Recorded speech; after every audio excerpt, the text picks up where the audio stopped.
Bienvenue pour cette toute nouvelle vidéo, aujourd'hui consacrée à Méandre, film français de 2020 réalisé par Mathieu Turi.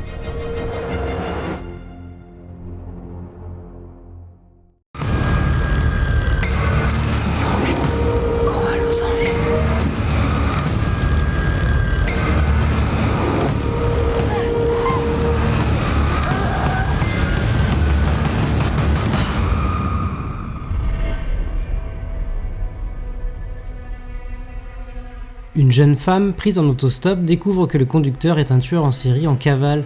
Elle se réveille dans un tube rempli de pièges mortels. Pour ne pas mourir, elle devra constamment avancer.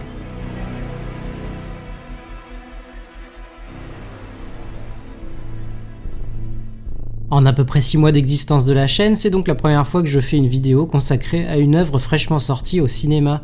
Au plaisir d'être enfin revenu en salle après un très long moment d'absence forcée, s'ajoute le plaisir d'avoir pu effectuer ce retour devant un excellent film.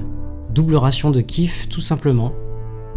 Si Mathieu Turi a fait ses armes en étant notamment assistant réalisateur sur le Inglourious Basterds de Quentin Tarantino ou le Sherlock Holmes Jeu d'ombre de Guy Ritchie, il réalise 2 courts-métrages remarqués, Son of Chaos en 2011 et Broken en 2013. En partie grâce à Xavier Jans, réalisateur de Frontières et The Divide, à qui il soumet son scénario et qui deviendra producteur délégué, Mathieu Turi se lance dans la réalisation de son premier long-métrage, Hostile, en 2018. Huis clos mêlant horreur et post-apocalyptique, Hostile met en scène une femme coincée dans sa voiture après un accident, alors que la nuit tombe et qu'une créature rôde. Avec Méandre, son second long-métrage, qu'il a également scénarisé, nous restons dans l'horreur, la science-fiction et le huis clos puisqu'il y est question d'une femme coincée dans un labyrinthe constitué de tubes aux multiples pièges.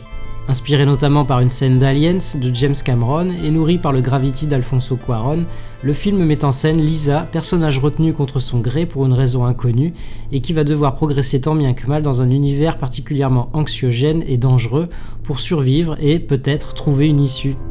Une situation de départ qui n'est pas sans rappeler celui de Cube, réalisé par Vincenzo Natali en 1999, un modèle incontournable du genre.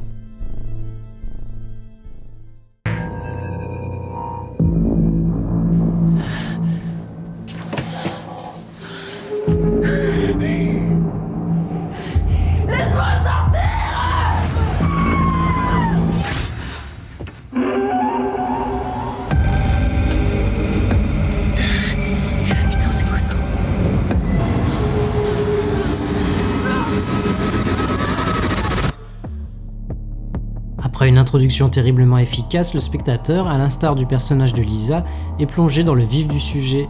Peu de dialogue, peu de flashbacks, peu d'explications, le film mise avant tout sur son concept, avancé dans ses foutus tuyaux. C'est que le temps est compté, le bracelet accroché à son poignet vient rappeler à Lisa que sa progression est chronométrée.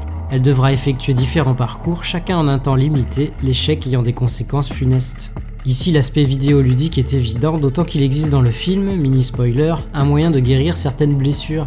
Rien d'étonnant que Méandre rappelle la mécanique d'un jeu vidéo, Mathieu Turi avoue en être un adepte et ayant même eu la chance de rencontrer le fameux créateur japonais Hideo Kojima, à qui l'on doit notamment la saga Metal Gear Solid ou plus récemment Death Stranding.